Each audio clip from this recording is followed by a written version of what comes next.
Assalamualaikum warahmatullahi wabarakatuh. Jumpa lagi dengan channel Suyek.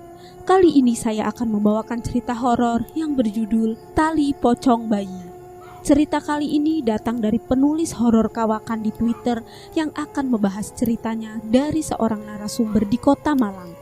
Ini adalah kisah yang diceritakan oleh orang tua narasumber ketika narasumber masih berada dalam kandungan ibunya.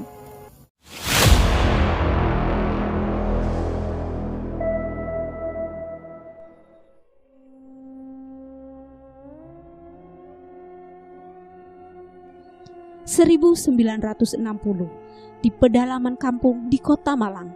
Pagi ini terdengar teriakan pilu seorang wanita, membuat para warga keluar rumah untuk mencari sumber dari suara itu berasal. Semua warga keluar dari rumahnya dan menghampiri rumah yang menjadi sumber keributan di pagi buta tersebut. Tati pagi ini histeris. Dia histeris melihat sang bayi yang ditinggal selama beberapa menit untuk mengambil air wudhu sudah tidak bernyawa. Pasalnya, sebelum dia keluar dari kamar, dia masih bercanda dengan sang buah hati, hingga akhirnya dia menyusui bayinya dan tertidur pulas. Barulah dia keluar dari kamar menuju ke kamar mandi. Duka mendalam sangat nampak di kedua wajah suami istri tersebut, seakan tidak rela kehilangan sang buah hati yang sudah dinanti penantian yang cukup lama selama 5 tahun. 3 hari setelah meninggalnya sang bayi, Pak Rohim, bapak dari Somad, mendapatkan rezeki yang berlimpah. Dikarenakan beliau berhasil menjual tanah milik Pak Kades dengan luas 3 hektar dan mendapatkan keuntungan sebesar 1 miliar. Sang pembeli menyetujui harga yang disebutkan oleh Pak Rohim, yaitu kelebihan 1 miliar di atas harga yang diminta oleh Pak Kades. Karena rezeki yang melimpah tersebut, akhirnya Pak Rohim mengadakan pengajian cucunya dengan megah, hingga mendatangkan orang besar ke desanya. Hal tersebut membuat warga kampung merasa terhibur, tapi tidak dengan Tati dan Somad. Mereka masih larut dalam kesedihan. Setelah acara selesai, pagi harinya Somad pergi meninggalkan istrinya yang masih larut dalam duka, dan kedua orang tuanya Somad pergi meninggalkan desa. Kabar angin yang beredar di masyarakat setempat, Somad pergi dari istrinya karena kecewa dan lebih memilih wanita lain. Kabar tersebut terdengar di telinga Tati dan membuatnya sangat terpukul.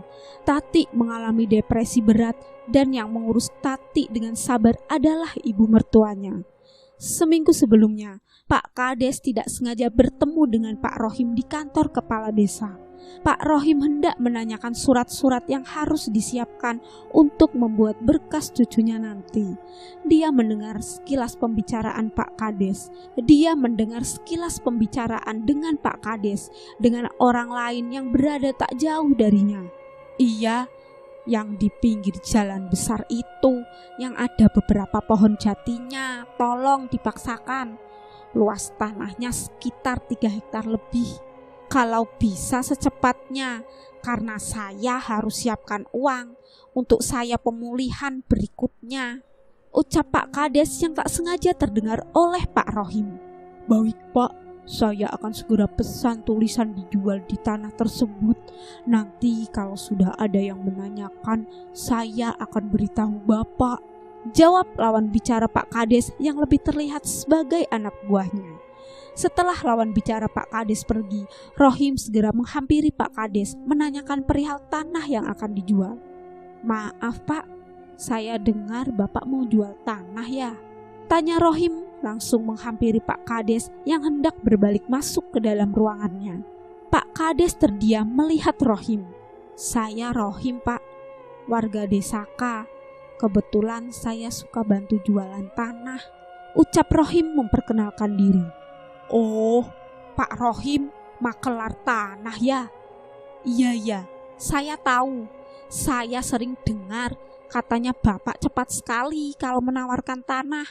Rahasianya apa Pak? Tanya Pak Kades menggoda membuat Rohim malu sehingga menundukkan wajahnya. Bapak mau masarin tanah saya juga. Kira-kira Bapak minta komisi berapa? Tanya Pak Kades dengan penuh selidik. Maaf Pak, Jika benar Bapak mau menjual tanah, saya hanya ingin tahu berapa harga jualnya. Nanti saya ambil keuntungan dari kelebihan harga yang Bapak sebutkan, ucap Rohim menjelaskan. Oh begitu, jadi bukan komisi ya, ucap Pak Kades menegaskan. Rohim pun menganggukkan kepalanya. Saya mau jual tanahnya sekitar. Silakan saja jika Bapak berminat untuk bantu jual, ucap Pak Kades. Baik Pak, kalau begitu nanti 1-2 minggu lagi saya akan kasih kabar ke Pak Kades ya. Permisi Pak, ucap Pak Rohim pamit undur diri. Rohim, hampir seluruh desa mengenal nama tersebut karena beliau memang terkenal sebagai maklar tanah paling jitu. Semua tanah yang dipastikan olehnya pasti selalu laku terjual dengan harga tinggi, karena beliau tidak pernah meminta komisi dari sang penjual maupun pembeli. Pak Rohim selalu mengambil keuntungan dari kelebihan harga jual yang telah ditetapkan oleh sang pemilik tanah, dan sang penjual selalu menyetujui harga tanah yang sudah disebutkan olehnya tanpa menawar. Hal itu membuat warga kampungnya curiga dengan Rohim karena para pembeli selalu merasa terhipnotis. Jika harga yang disebutkan oleh Pak Rohim terbilang murah, tapi setelah semua urusan jual beli selesai dan pembeli kembali ke rumah, mereka baru tersadar bahwa mereka membeli tanah dengan harga yang sangat tinggi, terkadang dengan nilai yang tak masuk akal. Hal tersebut membuat warga enggan jika harus datang meminta tolong atau menolong ke rumah Rohim. Pada tengah malam setelah cucunya dimakamkan, Rohim pergi secara diam-diam ke makam sang cucu. Dia menggali tanah yang masih basah tersebut dan mengambil tali pocong dari jenazah cucunya yang baru saja meninggal. Malam itu Rohim pergi ke rumah Mbah Wiro. Mbah Wiro, dukun terkenal yang merupakan dukun kesayangan Rohim.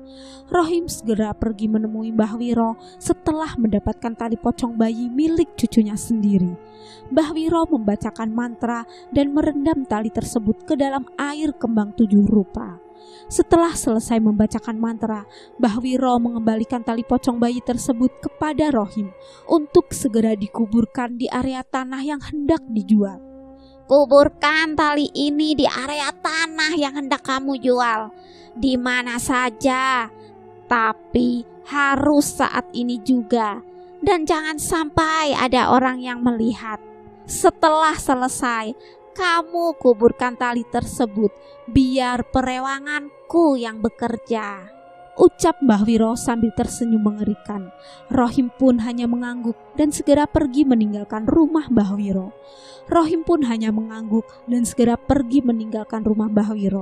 Rohim segera menguburkan tali tersebut di bawah pohon jati. Pohon jati yang berada di bagian paling ujung. Karena posisi tanah tersebut berada di pinggir jalan raya, membuatnya harus lebih waspada dan memilih ujung terjauh agar tidak ada orang yang melihat jika ada yang sekedar lewat. Tali itu digunakan sebagai penarik agar para makhluk halus bisa menarik para pembeli dan mengaburkan mata maupun pendengaran orang-orang yang hendak membeli. Hal tersebut dilakukan agar para pembeli menyetujui segala hal yang diucapkan oleh Pak Rohim. 2 hari setelah tali pocong tersebut dikubur di tanah milik Pak Kades, tiba-tiba ada orang yang datang ke rumah Rohim. Dia adalah seorang pengusaha muda yang kebetulan sedang mencari tanah untuk keperluan membangun usaha pabrik gula. Sebut saja Pak Nur. Permisi Pak, terdengar suara dari depan rumah diiringi sebuah ketukan pintu. Tati berjalan pelan menghampiri pintu dengan keadaan yang begitu mengenaskan. Tati membuka pintu rumahnya, membuat tamu yang berada di depan pintu kaget melihatnya. Pasalnya rambut Tati sangat berantakan dengan keadaan mata yang sembab serta menghitam. Dengan wajah pucat membuat siapapun yang melihatnya pasti kaget karena takut. Astagfirullah, ucap Mbak Tin yang mengantar Pak Nur menemui Pak Rohim sambil mengelus dadanya dengan nafas berat yang sedikit tersengal. Mbak Tin menarik nafas panjang untuk menenangkan dirinya. Tati, kamu nyeremin banget kayak hantu tahu, ucap Mbak Tin yang merasa kaget dan kesal setelah menyadari bahwa orang yang membukakan pintu adalah Tati. Panggilin Bapak, ada tamu mau ketemu sama Pak Rohim, ucap Mbak Tin, kemudian masuk dan duduk di sofa ruang tamu. Tanpa menjawab, Tati kemudian berjalan pergi meninggalkan mereka dan menghampiri kamar mertuanya. Setelah mengetuk kamar mertuanya beberapa kali, Tati pergi dan kembali ke kamarnya. Rohim keluar kamar dan melihat ada tamu yang duduk di ruang tamunya.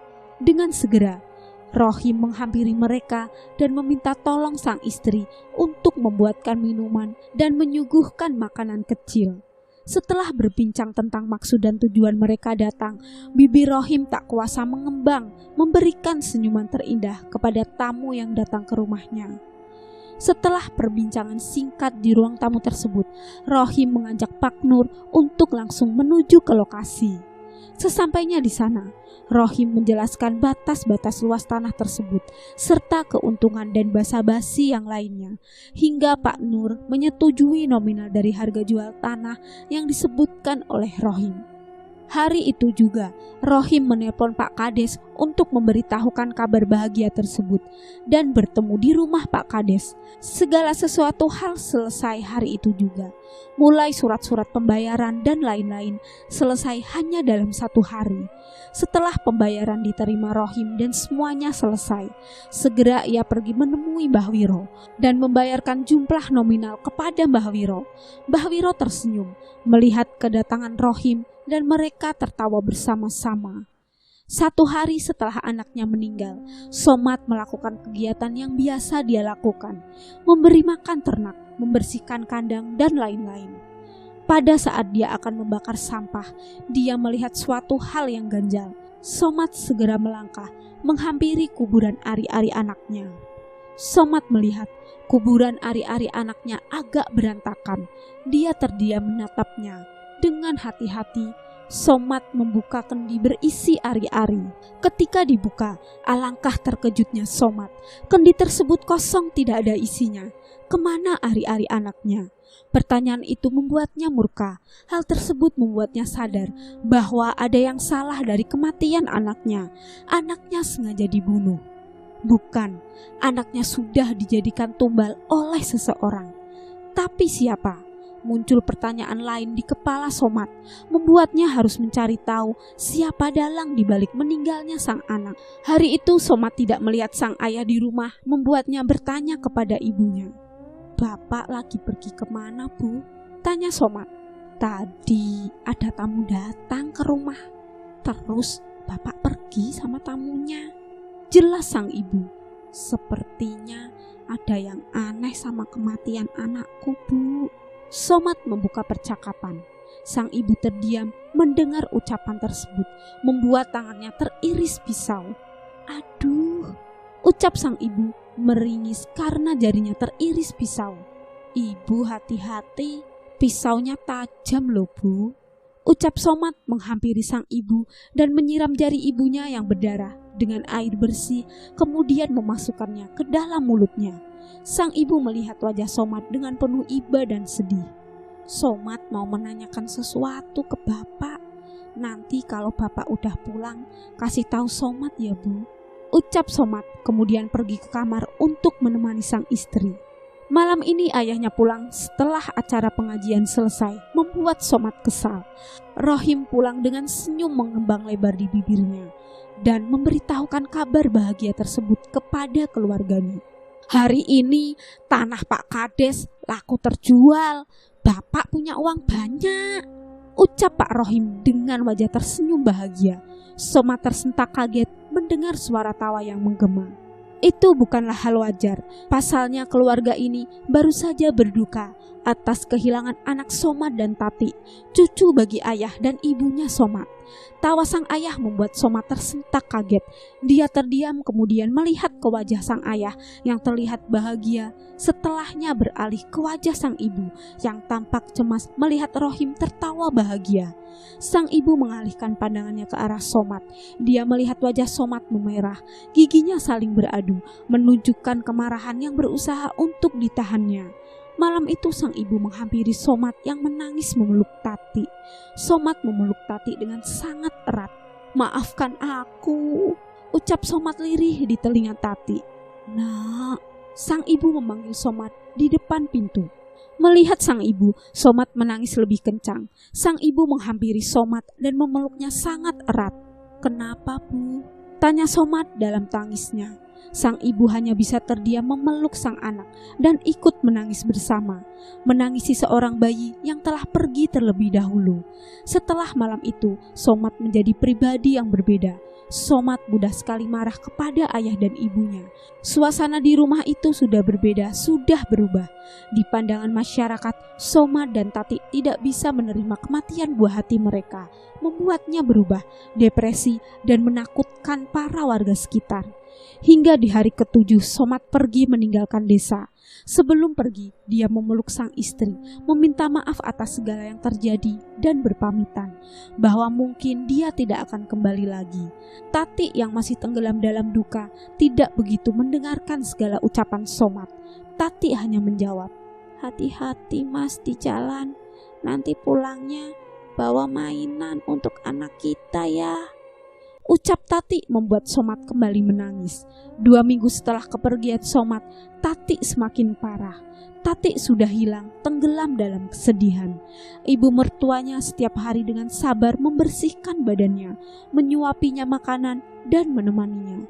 Pernah suatu ketika mereka berdua terlihat pergi bersama. Ibu mertuanya pergi ke desa sebelah untuk berobat. Terkadang ada beberapa mahasiswa kedokteran yang datang berkunjung ke desa. Tak jarang ada calon dokter kejiwaan di antaranya. Setelah Rohim berhasil menjual tanah Pak Kades, banyak orang yang datang ke rumahnya untuk meminta tolong menjualkan tanah. Hal tersebut membuatnya bingung, karena semakin banyak orang yang datang meminta tolong untuk menjualkan tanah, maka Rohim semakin banyak membutuhkan tali pocong bayi. Hal itu membuatnya bertindak sangat kejam. Rohim mencari wanita yang sedang hamil tua. Awalnya Rohim mencari informasi mengenai nama, tanggal lahir, serta usia kandungan wanita hamil tersebut. Setelah Rohim mengetahuinya, maka dia akan pergi ke rumah Mbah Wiro untuk memberikan segala informasi yang telah diperoleh. Mbah Wiro akan membacakan mantra dan menyebutkan nama, tanggal lahir dari wanita hamil tersebut. Pada saat wanita hamil tersebut melahirkan, maka nyawa bayinya sudah tidak tertolong lagi. Bayi tersebut dijadikan tumbal untuk penglaris maklar tanah. Setelah Somat pergi meninggalkan kampung halamannya, Somat pergi untuk menenangkan diri. Dia pergi berkunjung ke rumah teman lamanya. Temannya Somat memiliki sedikit ilmu kebatinan. Sesampainya di rumah teman, Somat dikenalkan kepada guru spiritual temannya. Guru tersebut melihat Somat. Sang guru sempat menghentikan langkahnya, seakan melihat sesuatu. Matanya terlihat memejam, dan kemudian beberapa detik guru tersebut melanjutkan langkahnya. "Sabar." Hanya satu kata yang keluar dari mulut sang guru ketika menghampiri Somat yang masih terdiam menunduk. Seolah guru tersebut mengetahui penderitaan yang dialami oleh Somat. Mendengar kata sabar membuat Somat menangis terseduh-seduh. Sang guru selalu menasehatinya dan memintanya untuk bermeditasi agar hatinya tenang. Dengan perlahan, rasa amarahnya menghilang. Sang guru selalu menasehatinya dan memintanya untuk bermeditasi. Setelah keadaan hati dan jiwanya Somat tenang, sang guru menjawab semua pertanyaan yang ada di hati Somat. Somat hanya bisa terdiam dan menangis ketika mendengar semua penjelasan dari sang guru, karena ternyata apa yang dicurigai olehnya memang sebuah kenyataan yang harus dia hadapi. Somat berencana untuk pulang ke rumahnya dan memantapkan hatinya. Somat ingin mengembalikan ayahnya ke jalan yang benar. Hari sudah gelap. Somat berdiri di bawah pohon di ujung jalan.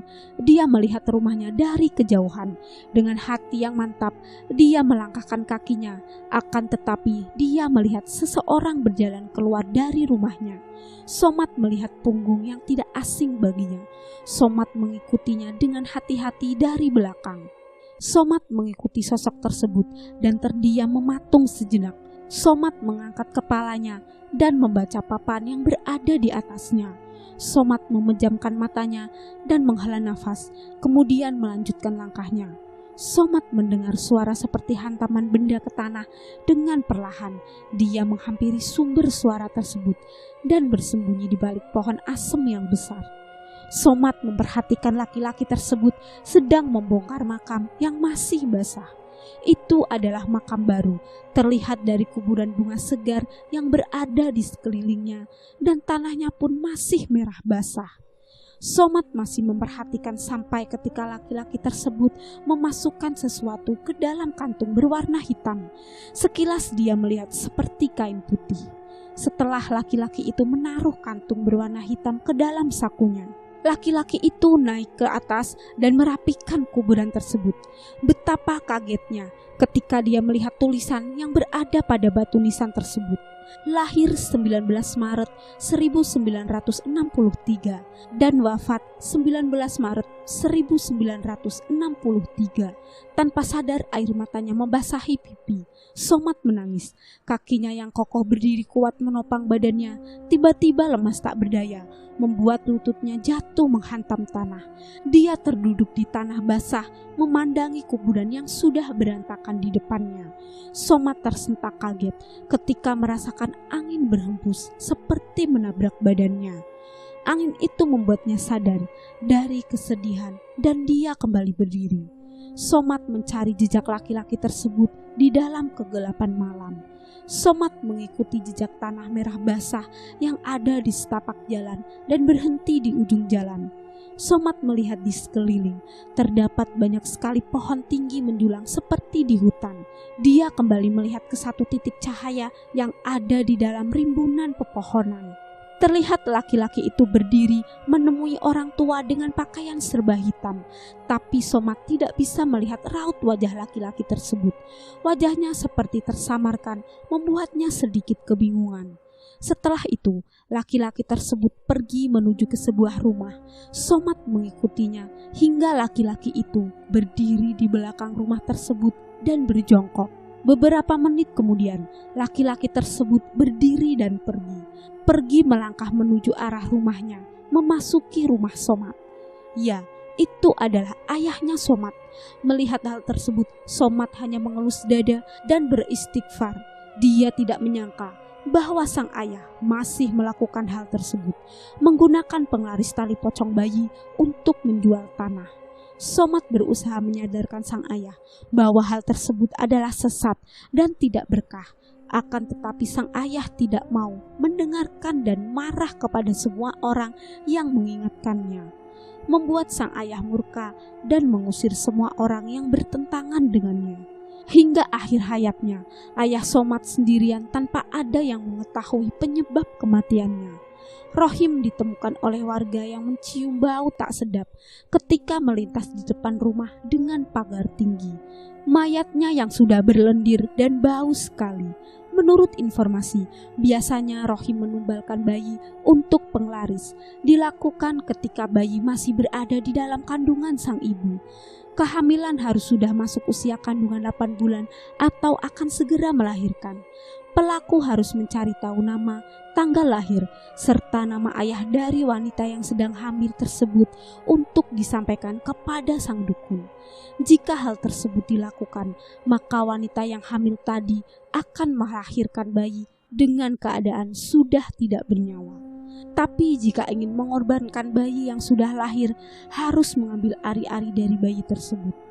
Hal tersebut memiliki resiko yang sangat tinggi, karena ari-ari bayi biasa dikuburkan di sekitar rumah dan dijaga oleh keluarga mereka.